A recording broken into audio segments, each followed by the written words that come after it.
Hello everyone, welcome back to my channel to a new video. কেমন আছো সবাই? আশা করছি সবাই খুব ভালো আছো আর আমরাও ভালো আছি।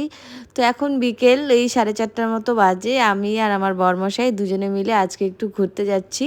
তো চলো সবটাই তোমাদের সাথে শেয়ার করব। বেশ অনেক কটা দিন পর আজকে দুজনে মিলে একটু বের হলাম, আর আমাদের একটু দরকারও আছে, কিছু একটা কাজও আছে। কোথায় যাচ্ছি চলো সেটা বলতে বলতেই মানে যেতে যেতেই বলি। আর আজকে বের হওয়ার পরে আমাদের মনে হয়েছে যে রাস্তাঘাটে তো ফাঁকা কেন, আসলে আমার মনে ছিল না। তারপর আমি দেখলাম যে দিনটা ছিল শনিবার, তাই দিনহাটা তো শনিবারে মোটামুটি সব দোকানপাটই বন্ধ থাকে। তো যাওয়ার পথে এই যে আমাদের কলেজ, আমাদের দিনহাটা কলেজ, যেখানে আমাদের অনেক স্মৃতি জড়িয়ে থাকে।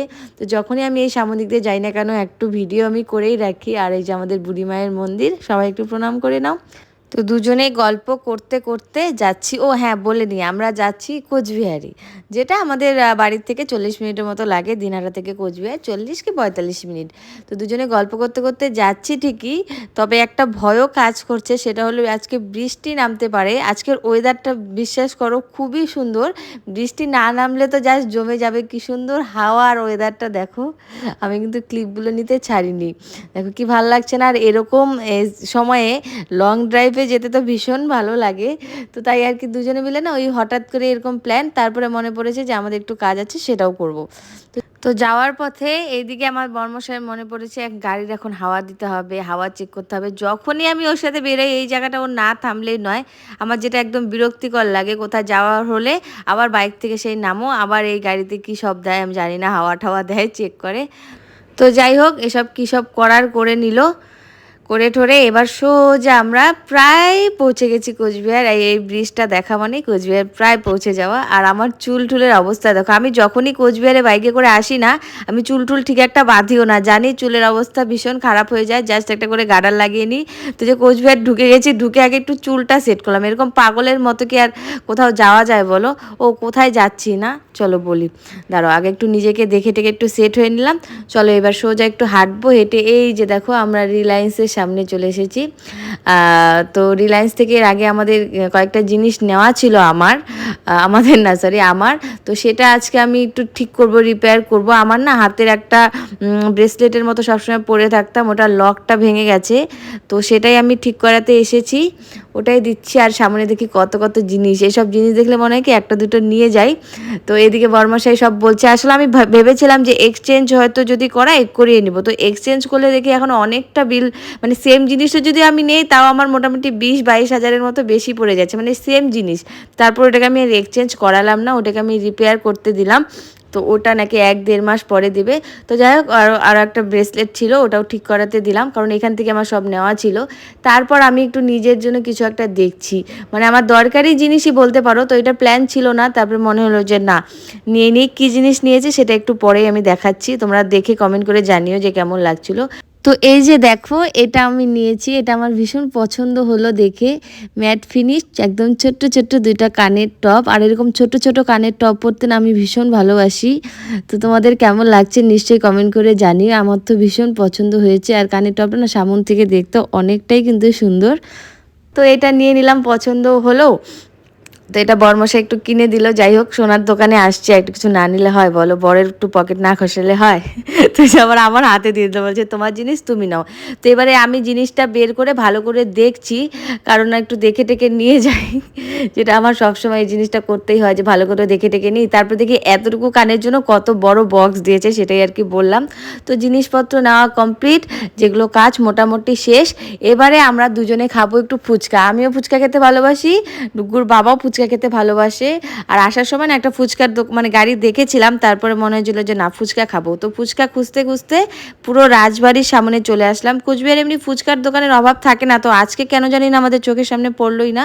তো রাজবাড়ির সামনে তো পাওয়াই যাবে, তাই রাজবাড়ির সামনে এসে খেয়ে নিলাম গোলগাপ্পা, যেটা খেতে অনেক অনেক আমরা পছন্দ করি। শুধু কি ফুচকা খেলেই হবে, এবার অন্য কিছু তো খেতে হবে নাকি? তো তারপর সোজা চলে আসলাম ফুলকো লুচিতে। এর আগে আমরা দুবারের মতো ফুলকো লুচিতে এসেছিলাম, এইবারও এখানেই এসেছি। এসে দেখি ওদের কিছু একটা কাজ চলছিল। তো তারপর আমরা অনেকক্ষণ বিশ্বাস করো বসেছিলাম। আমার খাওয়ার টেবিলের সামনে এতক্ষণ বসে থাকতে একদম ভাল লাগে না। তো অনেকটা টাইম বসে থাকার পর আমাদের খাবার দিল। আমি অর্ডার করেছিলাম বিরিয়ানি, সাথে দিয়েছিল রায়তা। রায়তাটা অনেক টেস্টি ছিল। তবে বিরিয়ানি বিরিয়ানি আমি কিন্তু কোনো ফুড মানে রিভিউ দিচ্ছি না, তবে যেটা না বললেই নয়, বিরিয়ানির কোয়ান্টিটিটা না আমার একটু কম কম লেগেছে।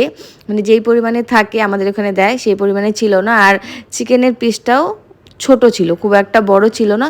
তো যাই হোক, বিরিয়ানিটা ছিল মোটামুটি 150 টাকা করে নিয়েছিল। খুব একটা ভালো আমি বলবো না, 150 টাকা অনুযায়ী ঠিকঠাক মোটামুটি। প্রথমে আমি চামচ দিয়ে খেলাম, বাঙালি বস চামচ টামচ দিয়ে চলবে না, চিকেন টিকেন খেতে পারবো না। তারপর আবার হাতটা ধুয়ে হাতটা লাগিয়ে নিলাম। আর এদিকে বরমশাই অর্ডার করেছিল একটা কম্বো, মাটন ছিল 2 পিস, আর ছিল পোলাও, আর ছিল চিকেন পকোড়া। এদের না পোলাওটা খুব টেস্টি হয়, এর আগেও আমরা এখানে এসে পোলাওটা খেয়েছিলাম, পোলাওটা অনেক ভালো ছিল। তারপরে আমরা চিকেন কষাও অর্ডার করেছিলাম, এটা চিকেন কষা না, চিকেনের ঝোলই আমি বলবো। তো এখানে 4-5 পিসের মতো ছিল, আর চিকেনটা ভালো ছিল খেতে। আর ঝোলগুলো কেন জানি না আমার ভালো লাগে না এখানে, মাংসের ঝোলগুলো, কিন্তু চিকেনটা মোটামুটি ভালো ছিল, মাটনটা খুব একটা ভালো ছিল না, ঝোলটা টেস্ট হয়নি। তো এই যে আমি বিরিয়ানি দিয়ে চিকেন খেয়ে নিলাম। তারপর আমি অর্ডার দিয়েছিলাম, এই যে দেখো, ফিশ ফ্রাই। এখানে না ফিশ ফ্রাইটা অনেক টেস্টি হয়। এর আগে এসেছি আমি যখন, তখন আমি এখানে একটা ফিশ ফ্রাই খেয়েছিলাম। তো ফিশ ফ্রাইটা সত্যি সত্যি অনেক অনেক টেস্টি, এরকম ফিশ ফ্রাই আমি কোথাও ওইভাবে খাইনি। তো এখানে অনেকটা টেস্টি ছিল ফিশ ফ্রাই, তো ফিশ ফ্রাইটা খেয়ে নিলাম। কেউ কেউ যদি এখানে আসো ফিশ ফ্রাইটা ট্রাই করতে পারো, ফিশ ফ্রাইটা সত্যিই ভালো। তো তারপর কি খাওয়া দাওয়া কমপ্লিট করে বিল ঠিল চুকিয়ে এবার সোজা রওনা দিলাম বাড়ির পথে।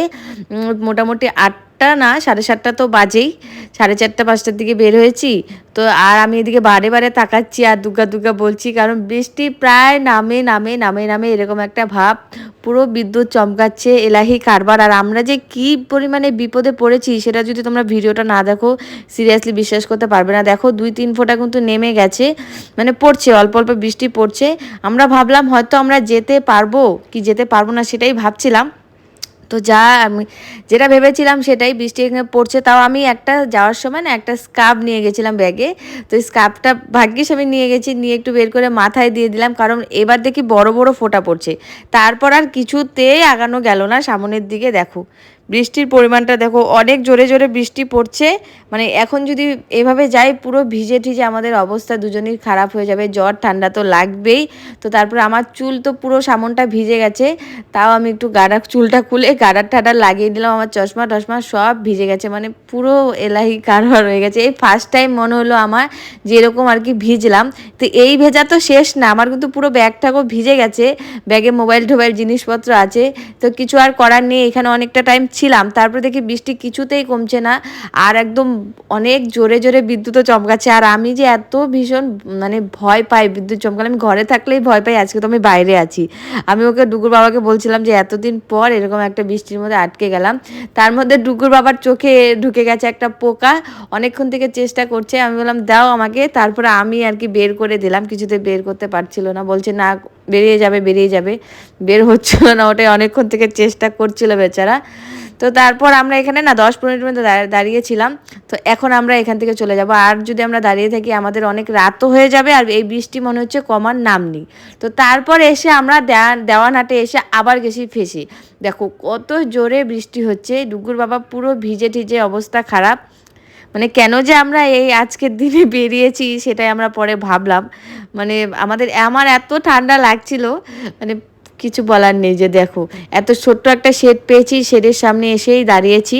তারপরে কি এবার একটা অলৌকিক ঘটনা, সেটা হলো আমরা কিন্তু দিনহাটায় চলে এসেছি। দিনহাটায় রাস্তাঘাটের অবস্থা দেখো পুরো শুকনো, দিনহাটায় বৃষ্টির কোনো তখন নাম গন্ধই নেই। দিনহাটায় অবশ্য বৃষ্টি পরের দিকে নেমেছিল, কিন্তু যেই সময়টা আমরা ভিজে ঠিজে একাকার হয়ে গেলাম ছেঁড়াবেড়া, আর সেই সময় দিনহাটায় কোনো বৃষ্টি নেই। মানে দুজনে এটা ভাবছি আর হাসছি, আর সেই ক্লিপটা তোমাদের সাথে একটু আমি শেয়ার করলাম। জাস্ট ভাবো আমরা এতক্ষণ ভিজে ঠিজে কি অবস্থা, দিনহাটায় বৃষ্টির কোনো নাম গন্ধ নেই। মানে ভাবা যায়, রাগও উঠছিল না হাসবো বুঝতেই পারছিলাম না। তারপরে তো বাড়িতে চলে আসলাম, ঘড়িতে ওই 9টার মতো বাজে, রাত একদম 9টা। আমাদের অনেক লেট হয়েছে, বৃষ্টির চক্করে 1.5 ঘন্টার মতো পুরো নষ্ট হয়ে গেছে। এই যে ডুগুর বাবা ভিজে টিজে ছেঁড়াবেড়া। তো এই ছিল আজকের একটা ছোট ব্লগ, ভালো লাগলে একটা লাইক করে দিয়ে চলো টাটা, থ্যাংকস ফর ওয়াচিং।